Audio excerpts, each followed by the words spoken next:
Hello, I'm meteorologist Jeff Renner, and with me is Daniel Beltra, a conservation photographer. And Daniel, you've graciously agreed to be our guest for the next Sound Conversations at the aquarium. Daniel is a conservation photographer, as we've mentioned. You've won numerous international awards, and one of the more recent notable ones was one from Prince Charles, and that was looking at the impacts on rainforests all around the world. But from what I understand, probably your biggest project recently was out of the Gulf oil spill.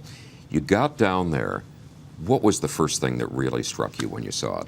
Well, first of all, it was a quite complicated project to document because we were quite far away from anything. You know, the spill happened 40 miles off the coast, and because of the currents and the weather, it really stayed far away. So it was difficult to access, and once you arrived there, it was quite stranky to see the amount of oil that was all over the place. No? Do you think that was well understood by people when they'd see the video that was shown on, say, the evening news or the newspaper photographs? Were they really able from that to appreciate the scope of the spill?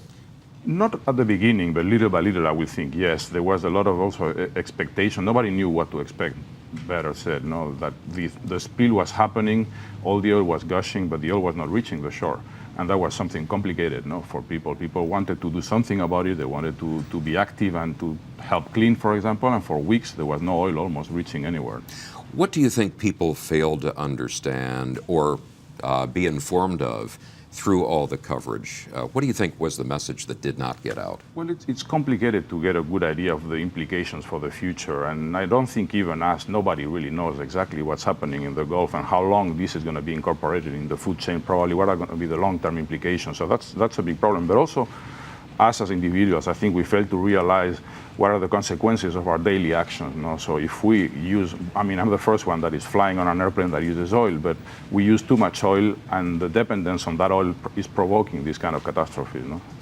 Your photographs, I think, can both be highly documentary in terms of explaining what was going on, illustrating what was going on, but there's almost a fine art aspect of some of them.